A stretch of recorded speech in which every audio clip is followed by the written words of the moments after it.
Sup, my name is Ray for the TheYugiohCouncil. Welcome to Card versus Card. You never thought you hear me say those words. The last one of these was out in July. I'll put a link in the comments section so you can see it for yourself. Basically, we run down cards that you guys request us to face off and what we think is better to create a better discussion and just to spark some new ideas. So, if there's anything you want to see us do, at any point in the video, then leave it in the comment section below, as always, because it's just going to make it easier for us to do it. We have 6 of these right now for you, and then we have another 6 for the next card versus card already chosen. But don't be afraid to go in the comment section and tell us what you want to see, because, well, by doing that, we'll have a third card versus card at the ready, because this is the first and the second one will be out next month. Funny part is, I'll be filming the next one prior to next month, meaning that instead of filming in December, I just film it here in November so that way I know it's there. So let's get started with number 6, or number 1, the first one. This one comes from Yu-Gi-Oh! Raider. Thank you again. And this is Beetle versus Stardust, which is the better of the two of protecting your ship. Well, let's look at the benefits of number 66, Beetle. Right now, Vanity's Emptiness is being played throughout the whole format, meaning that if you could bring out Master Beetle and say, I don't know, Black Wings, you could protect that skill drain, you could protect that the Vanity's Emptiness, you can floodgate your opponent, and they can't do jack shit about it. You can also use Macros Cosmos to protect that shit. And guess what? Beetle plus Vanity's Emptiness equals stupidity because it cannot be removed off the field, and then basically your opponent just sits there and goes, oh shit, I can't special summon and jump over that. So that is extremely strong play and extremely nod to number 66 Beetle and why pretty much it should win. Doesn't mean it's going to win because we still have yet to talk about Stardust, which we will in about 5 seconds. But Master Beetle is the master of lockdown. Stardust is the master of protection, because when it came out and seen in 2008, Teledad was, oh my god, we don't know how to deal with this shit. And then when it came out, when it was just overreacting, it was hilarious. As of right now, if artifacts were to rise back up again, Stardust would come back out just like Batman when we need him the most. And it's funny that I say that, but in all seriousness, there isn't really a time that Stardust is bad. It really isn't. I mean, most of the time, both of these monsters get 101'd. The hell, but they both have similar stats, hence why they're going into basically the versus. Stardust is going to protect your stuff from being destroyed. Master Beetle is going to lock stuff down, protect his own ass before he protects your stuff. But for the most part, as long as he's faced up, he'll protect what you need protected. But I will give the nod to Stardust because you can protect that skill drain a little bit easier than you can with number 66. So winner being Stardust Dragon for the win. And you guys can let me know in the comments what you think is the winner or what you think is the loser and go from there. And we're going to move on to the next one. This one comes from Blaze Flame. Let me just say thank you again. And sorry to everyone who's watching this and a fan of the series. Even if there's only like 400 people. Still, I'm sorry that it took 6 months to get to this next one. Like, it always seems to take fucking 6 months because my scheduling is horrible. So anyway, Deep Prison versus Karma Cut. Both cards are similar, hence why it makes sense to have them go at it and kill each other. Because Deep Prison is a card that basically will banish a card out. Karma Cut's a little bit faster in that sense. So let's go and break this down. Deep Prison, when a monster's attacking, it's a no-cost flip, and then they get banished out. Pretty simple. Nothing really to explain there. Karma Cut, you have to discard a card to the graveyard, and then you banish out a card on your opponent's side of the field.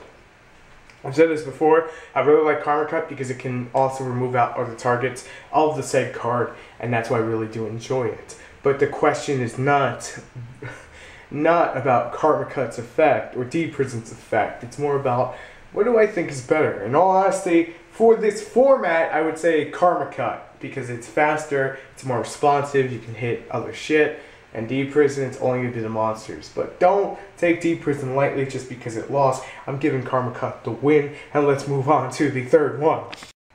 First off, let me say thank you to Cursed Child for this submission. It is Creature Swap versus Enemy Controller, and I really do like both of these. Creature Swap allows you to swap your monster, your attack value, your maxes, your dead draws, to your opponent's side of the field and snatch up their big ass monsters. Emergency Controller allows you to tribute a monster and then basically get their monster. So let's go down pros and cons, because neither one of these is seen within the meta right now. So Creature Swap is great because you can give them something like Treeborn Frog. With Monarchs, you can give them whatever the hell you're running in your deck that you really don't want to be using, and snatch up their big monster and just smack down some life points, just smack it on in. Creature Swap has been one of the best trolley cards in the entire game since the initial launch. And when I say the initial launch, I'm talking about the first year or two, because that's when this shit dropped. It was retarded, it was fun to play. Emergency Controller, on the other hand, well, I didn't like it at first. But as time moved on, we got more decks, Heretics became a thing, and this still combos extremely well with Heretics. So if you have not played Heretics, or you're playing Heretics right now because you just wanted to see what the fuck you could do with it, Emergency Controller, my friend. Tribute your monster, snatch up theirs, get your rank 6 out of the deck. Mostly you want to go for Laboratory Dragon. He's going to net your tuner and go from there. Some of the other better plays is doing this with Treeborn Frog. Tribute the Treeborn Frog. Standby phrase, grab your opponent's monster, Frog comes back, is still standby phrase. You gotta love Emergency Controller for its speed.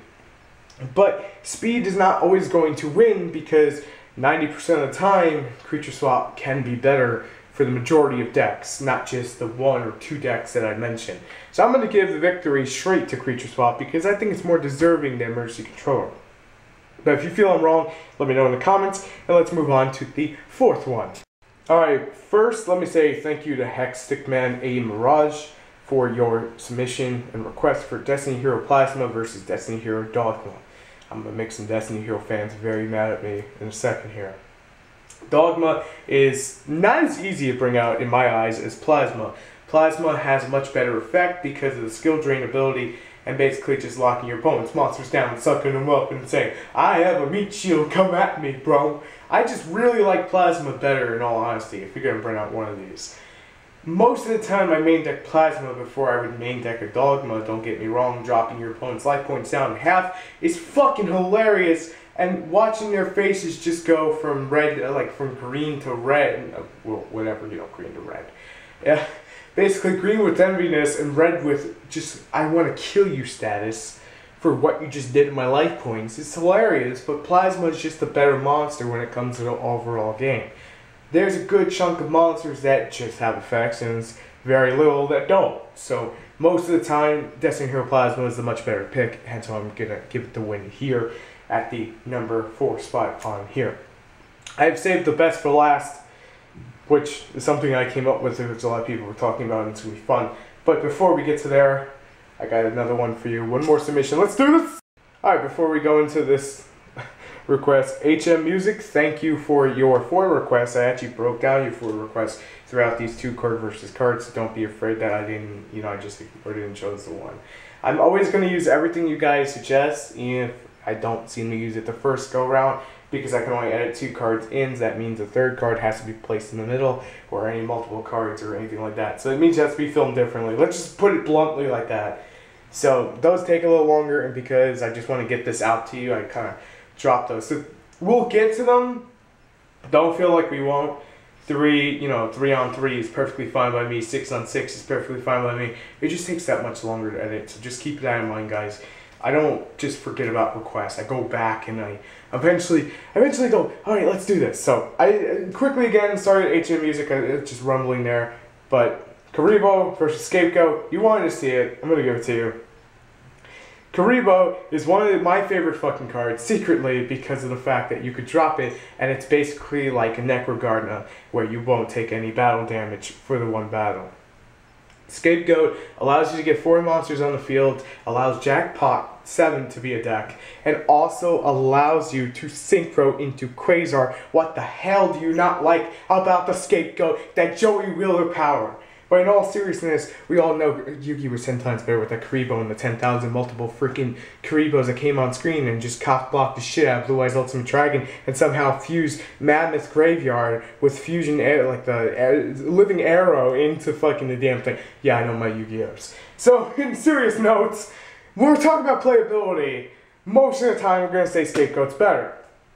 Kuribo's funny as Chaos Tech, and like it's just a pure Chaos Tech if there ever was a thing, which I don't think there is as much now, as now it leans more to Chaos Dragons, but Scapegoat for the win.